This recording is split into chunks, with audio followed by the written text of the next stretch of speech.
is real. Listen. On this episode of Curious Explorers, it's all about shadow figures. Everyone, welcome to another episode of Curious Explorers. I'm Traci Stein here with the Kathy A. Kelly, proprietress of the Paranormal Museum in amazing Asbury Park. It is hotter than Hades here in the Northeast, so it really does lend to the ambiance of anything spooky that we will be talking about today. Kathy, since you are taking the lead on this episode, what will we be talking about today? So today we're going to be talking about shadow figures. I have a lot of people that come into the shop and they come in and they talk about their experiences. And a lot of times they will describe the experience that they're having as having seen a shadow figure. And of course, that's very interesting. And it's interesting on lots of different levels, but it got me thinking about what exactly are shadow figures, shadow people. And I started delving into different cultures and shadow figures in different cultures. And I started to wonder whether or not we are kind of using it as a blanket phrase in contemporary pop paranormal phenomena for anything that is just kind of shadowy. And I realize that sounds like, yeah, well, if it's shadowy, then it, maybe it's a shadow figure. But in other cultures, there are very strict definitions for what shadow figures are and for what shadow figures, for what they're actually capable of doing. And so I decided to do a little bit of research into different cultures. And I also wanted to talk about how we almost exclusively think of the phenomena as negative.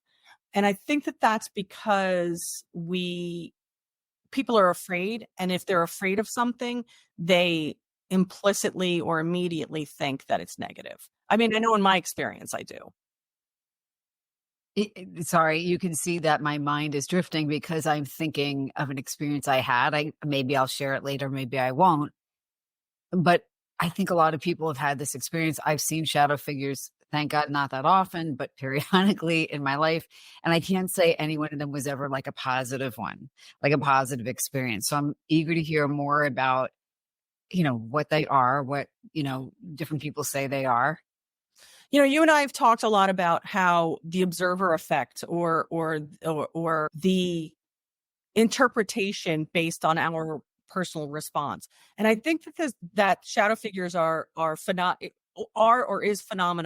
that tends to be defined by that. But I wanted to know what other cultures had shadow figures in them and what shadow figures had meant in those cultures. So one of the things that I've always found very interesting is that our interpretation of paranormal phenomena, whether it's benign or harmful, good or bad, is based really on our response to it and not necessarily on the intent of the creature, entity, or energy. And I think shadow figures really kind of, I think shadow figures really kind of are defined by that. And when I think of some shadow figures that we talk about culturally in pop culture right now, Slender Man comes to mind. Now, Slender Man is not a shadow figure because there's more definition, but there's definitely a tie between the phenomena known as shadow figures and the absolutely man-made creation of Slender Man. But I wanted to go a little bit deeper. And so what I wanted to know was, is the intent of the entity truly in the eye of the beholder? Or are there shadow figures, shadow creatures that have definitions that really are or have real kind of limitations to their behavior or definitions to their behavior? So sorry, I'm laughing because I think I'm going with this is an unsophisticated assessment. I just think they're all like freaky. And do I mean, I have to ask, like, if it was a white or a light figure, so do we have associations with darkness that we associate darkness or shadow with negative because we associate darkness and shadow with fear. So if you had a figure that was made of light and was bright and was, of a lighter color, a pale blue, let's say, would we be less afraid of that? Because we do tend to define things based on whether it's light or whether it's dark. And we tend to break down good or bad, benign, malignant along those lines as well.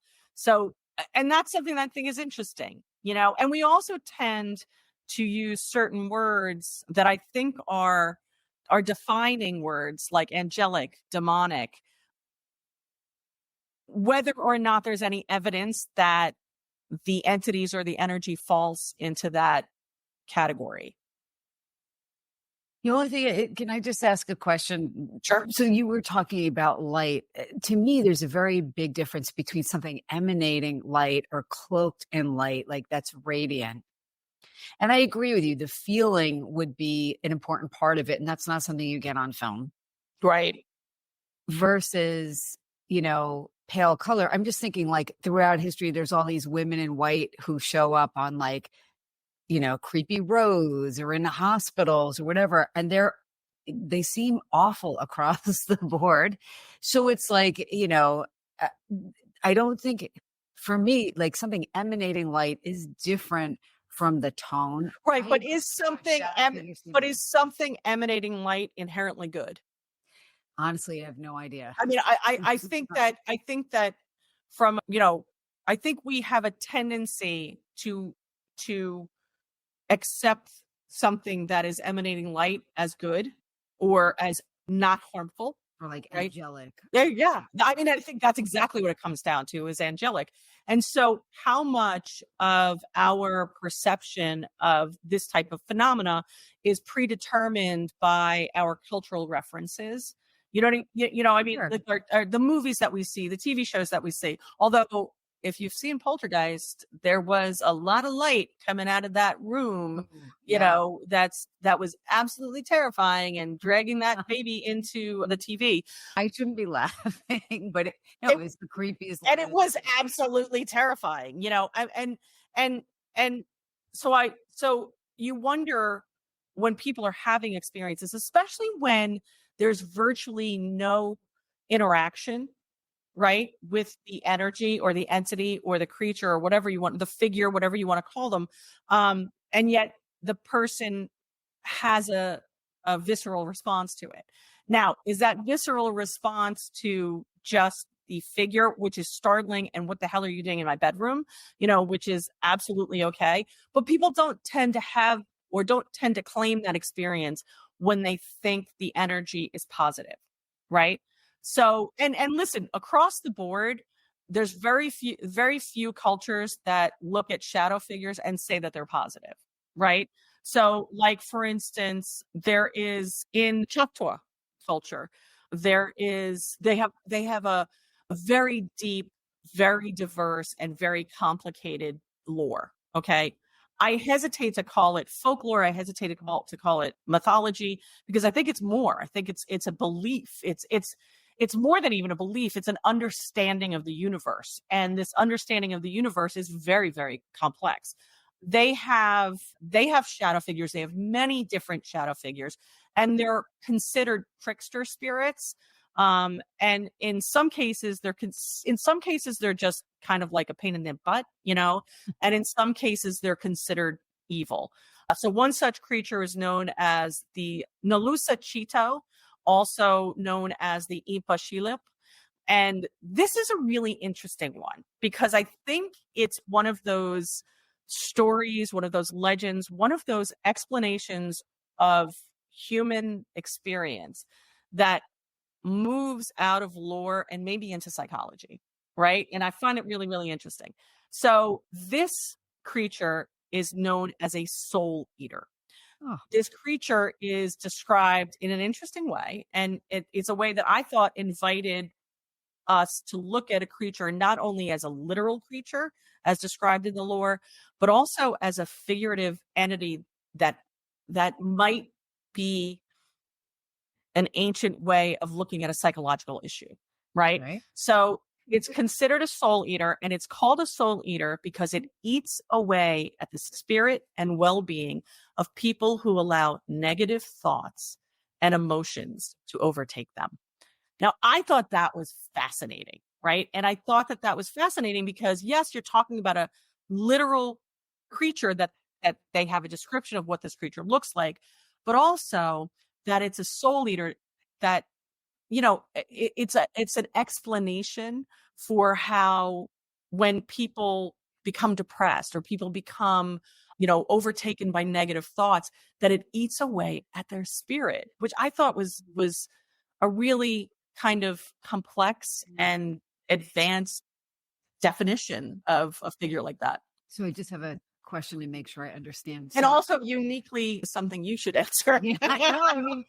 I mean, my question is, I want to just make sure I understand. So they're saying that the soul eater shadow comes Mhm. and gets you because you were feeling bad. That is the entryway, right? So It's not causing the negative. no, it's not causing the negative. Okay, so it's like you're grieving, you're, going through something difficult, or maybe dispositionally, you're kind of ruminative, or, Or you're jealous, or you're angry, or you're, I wouldn't, and maybe grief isn't, but that's not really it was more described as kind of a willful negativity. You know what I mean? Like, the soul eater like sniffs it out yes, basically, and it gets takes you. advantage of it.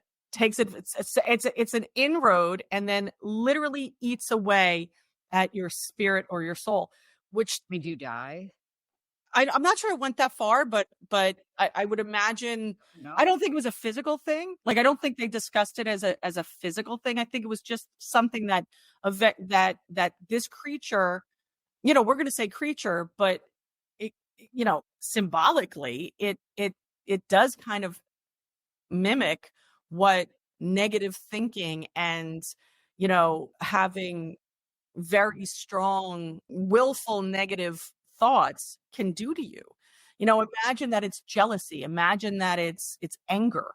Imagine that it's and then slowly but surely overtaking the person to where it eats away at, the soul or the goodness or the rationality of the person. So I guess what would be interesting to understand more is, are people assuming it's this phenomenon of this specific type of soul eating shadow person that is causing people to either decline mentally or emotionally or physically, or, I, I guess my other thought is just kind of like, I don't know, just from a more kind of psychological perspective, like, yeah, like if you are really depressed, really angry, really anxious, really stressed, really fearful for a long time, it does change your physical state. It can cause or worsen physical health problems. I would imagine, based on what I read about this, and remember, this is from a very specific cultural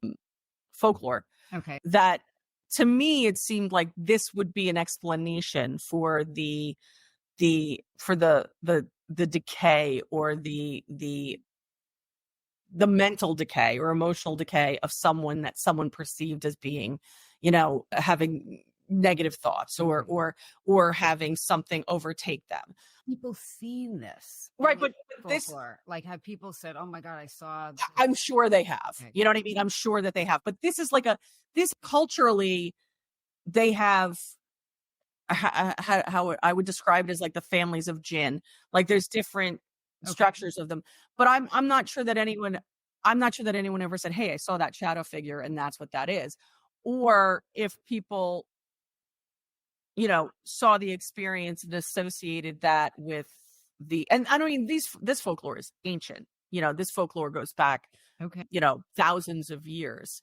Interesting. But that's just one, right? So that's one shadow figure. Now they have a whole kind of, a whole pantheon of shadow figures and this was the one that I chose because it kind of lends itself to the idea of this phenomena also explaining different psychological as using this type of phenomena as a way of explaining psychological experiences, which kind of makes sense. Like if you remove the literal creature and you just kind of make it figurative, it kind of works. You know what I mean? It's a way of understanding something emotional or psychological that's happening in a world where the understanding of psychology didn't quite exist yet. You know what I mean? Okay. And which is not to say that it's not also literal. I just chose that one because I thought it was a really interesting example of it. I'm going to choose to assume that it's also literal. I'm assuming it is. People like. Well, I'm assuming that if you are of that culture, maybe you see it. And maybe if you are of that culture, and I would say that this culture is kind of ancient, so I don't think it's contemporary, or I don't think the understanding of it is contemporary. It's kind of like a Jesuit in the Catholic Church, where they don't necessarily believe in a literal evil or a physical evil. Although I don't know, I don't want to speak for every single Jesuit, but they lean more towards a more figurative. Okay. So I obviously couldn't speak for the entire Choctaw Nation, but their understanding of shadow figures, there's dozens of them. Okay. And they have different, one of them is called the Long Tall Man. And he's just a very tall shadow figure that, and they do associate most of them with negativity. Some of them are tricksters, which means that they like spoil your milk or they steal your hat or something along those lines, where it's not really, world ending, but it's annoying, so, and then one of the more interesting ones, so this is in Japanese culture, and Japanese culture has many shadow figures, which some people associate with the fact that they have paper doors and paper windows. And because when the moon would shine through, it kind of lent itself to these shadows. And when they talk about a lot of the shadow figures, they literally talk about them being shadows on those surfaces. But I thought this one was really interesting. And it's specific to paper doors and windows. It's known as the Kage Onna. And if I have mispronounced that, and I am 100% sure I have mispronounced that, their figures. Right in. Yeah. Please alert me immediately. Please at me. Their figures are usually seen as young women, although from time to time they are seen as older women, and they're the shadow, right? So you don't see the figure, and they are seen most often on nights when the moon is very, very bright, and they're seen as shadows on these paper walls and paper windows.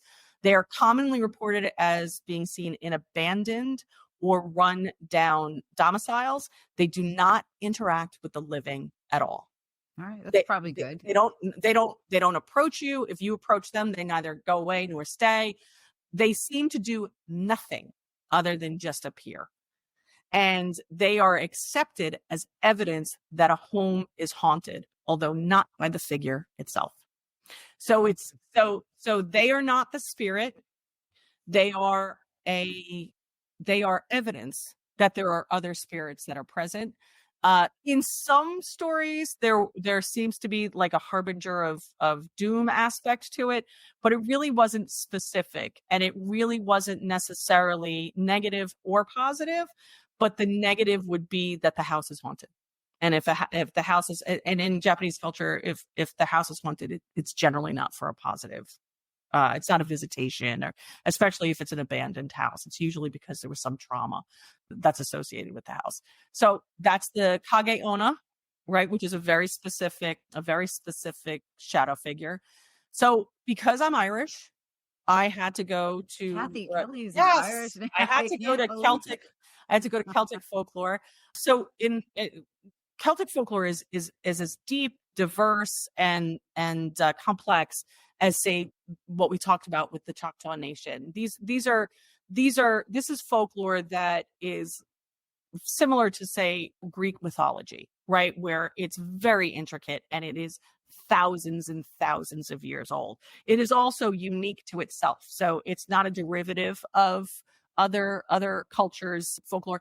But in Ireland, you have different stages of it, and one of the stage is the fairy stage or the fae stage, and that's something that they would have called them fairies as well. Fairies would not have been not like hee hee, they're not Tinkerbell. yeah, they're not Tinkerbell. They're not, they're not the Keebler elf. They're very powerful beings that were very closely associated with nature and extremely powerful beings. In Ireland, they still refer to them as the good people, and that's so as not to piss them off. Right. So it's like you'd say, oh, let's not upset the good people because you don't want to upset them.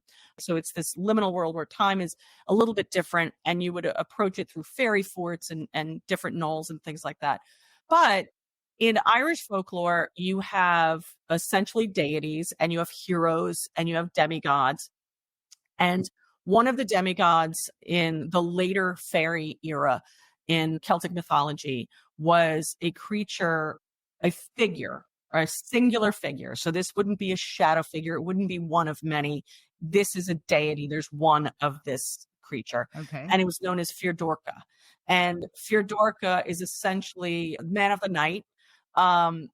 He is a bad fairy, right? Some fairies are good, some fairies are bad. Most of them are neither or both. He would abduct people to bring them into the world of fae. And he would do so at night. He appeared as a very tall, large shadow figure. It was a huge fear that people had, that because you could be abducted as a child, but you could be abducted as an adult too, especially if you were kind of wandering down the many roads of Ireland. And if you've ever been to Ireland, you could absolutely imagine someone being abducted and taken off to ferry. Giving them why?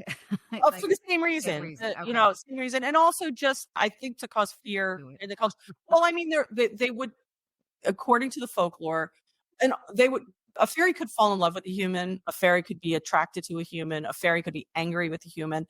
A human might have disrespected the fairy ring. Or, I mean, we have a tendency to think of fairies as being these light, as we talked, right? These kind of lighthearted creatures. That was not the case in Irish folklore. These were not beings to be screwed with. They were very, very powerful. They were deities. They were much stronger than humans, and they could subvert so much of human life. And so the idea of wandering down a dark road, especially before electricity, which, let's face it, in lots of Ireland did not come until the 1960s.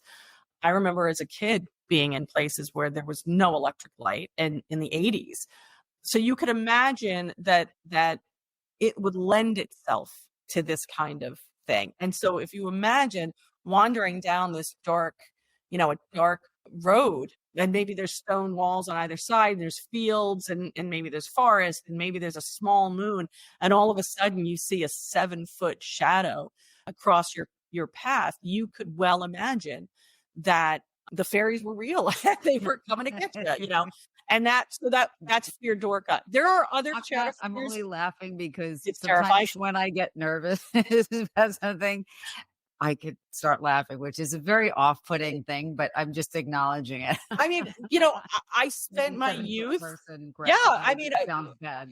And imagine that creature is appearing that way for that purpose, right? So literally, in order to cause you to react that way, because they could appear in any way that they want, according to lore, and choosing intentionally to scare the bejesus out of you, on a moonlit, road in rural Ireland in the 1860s. You could well imagine, or, the 1560s or whenever it was, you could well imagine. It would also be a way that, it would be a way to explain other phenomena as well. But, I have to say, I've spent a lot of time in Ireland as a kid, and I do think of it as being uniquely magical, like feeling uniquely magical. I'm not going to out a certain person who is in my life who claims to have seen a leprechaun, but this person is one of the most rational, down to earth, doesn't believe any of this baloney people. And when you push to shove, she'll just say, I said what I said.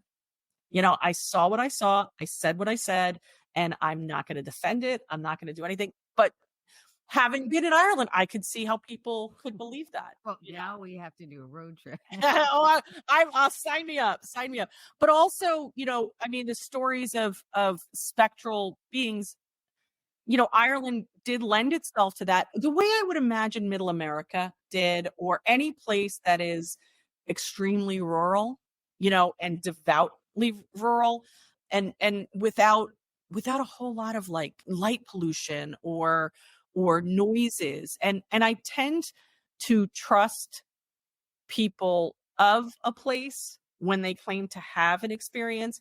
That being said, the Irish also really love to pull your leg. So be very, very careful about that. But so that's an Irish shadow figure. And again, negative, right? Okay. Intentionally trying to cause fear. So now we look at like contemporary, I would say pop culture shadow figures, Yeah. which are essentially anything that appears shadowy. But when you say that, do you mean no features visible? It just seems to kind of absorb all light. No, as it is? you're defining it, but what I'm saying is Okay. people don't, right? So, and I'm going to use this based on probably the dozens of people that I've spoken to, or honestly, hundreds of people that I've spoken to over the last 15 or 16 years that have come in, and because they've heard the phrase shadow figure, which is used, I'm going to say indiscriminately, in a lot of the TV shows and a lot of the amateur investigators. And don't at me, amateur investigators. I love you. I'm an amateur investigator myself. But when you use, when someone comes to you and says, I saw a shadow, and you change, I saw a shadow to a shadow figure, you are defining something and you are imparting upon what they've said a feeling or a sense of positivity or negativity, right? And so I've had lots of people that will come into the shop or come into the museum and say, my son saw a shadow out of the corner of his eye. And then over time, it has invariably become a shadow figure. And I do think shadow figures have a definition. And shadow figures are usually defined as having a roughly humanoid shape. So they look like a person, right? They may not have the strict, you might not see where the elbow is, but you see where the arms are. You see it kind of has a head, it has shoulders, or it has that vague shape, and is darker than the darkness. Okay. Yes. So it is devoid of other features. So there is a flat blackness to it. There is something about it that seems to be absorbing light versus reflecting light, right? So and I would say listen, in full disclosure, I have seen that. I have seen darker than the darkness. And I would say that that's a very good colloquial contemporary definition of what people refer to as a shadow figure.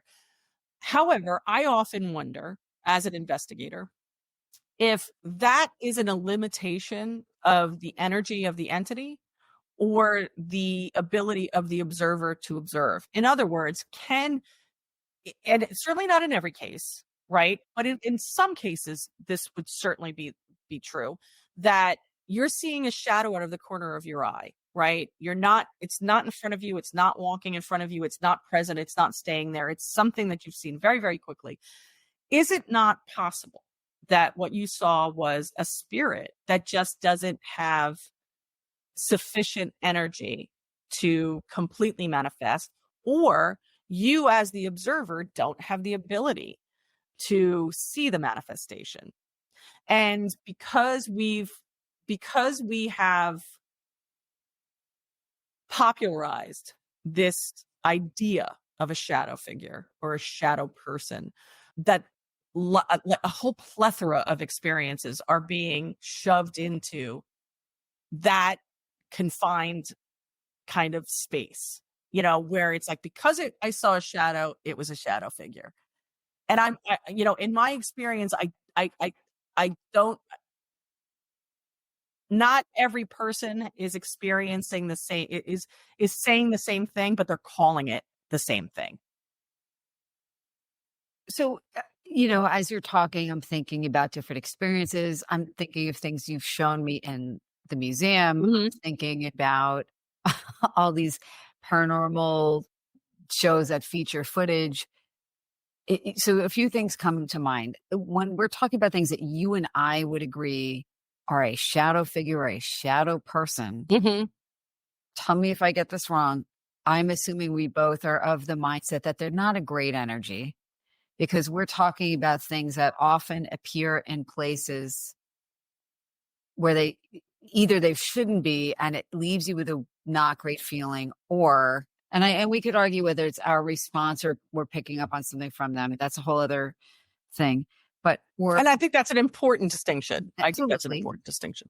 But they're also in places where it's like you would expect not great energy, like Eastern State Penitentiary, like places where the energy itself is stagnant, but there's such residue of trauma or some other stuff that's not great.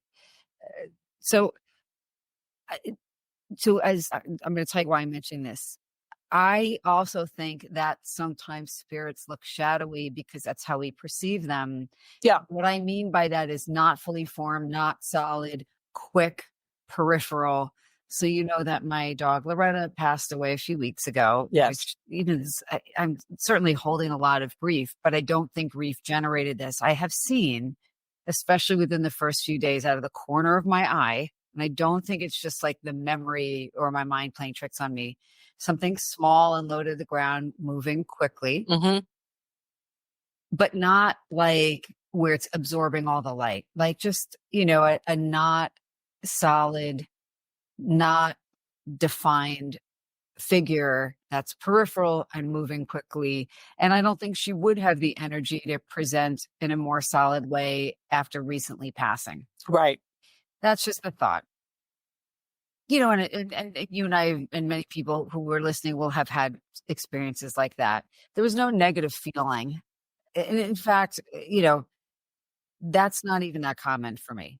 I have seen shadow figures that, can I tell you a story? I think I might have mentioned this in another episode, but I'm not sure. So when I was in college, I lived in a Victorian era home. I was there over the summer. There had been some people visiting or staying for the summer. And I came home and, for like a few days, like the roommates or the people upstairs and my roommates were using the Ouija board. People have different opinions about that. Not going to address that right now, but certainly it felt weird in there. And stuff that came through was weird. And I wasn't even participating. But so my roommates go home.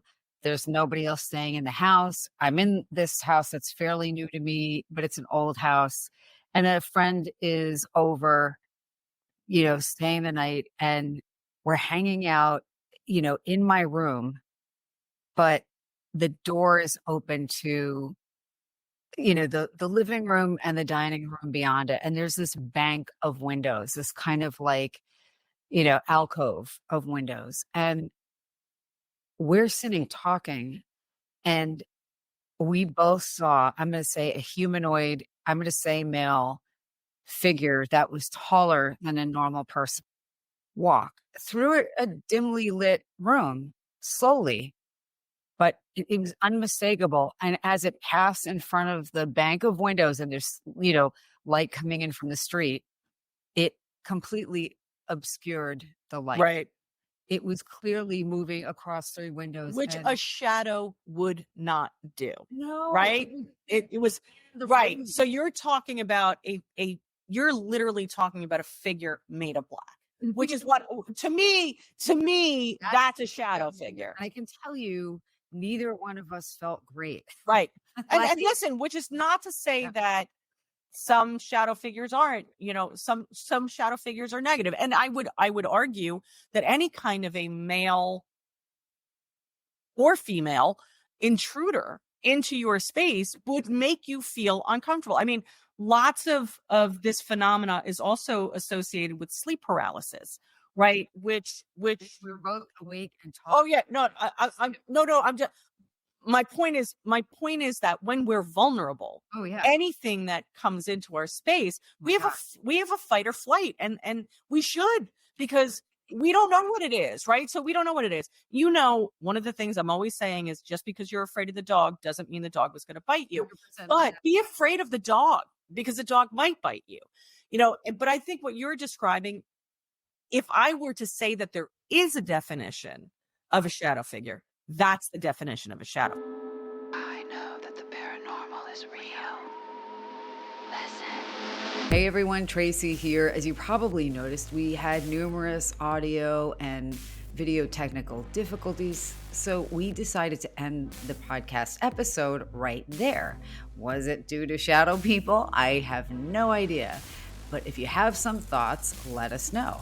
And if you've had an experience with shadow figures, please do tell us. Leave us a message, leave us a comment, let us know your story. We're really curious and interested in what's going on for you. If you enjoyed the episode and the podcast in general, please do remember to like, share, follow. It really does help us continue bringing more spooky and intriguing content to you.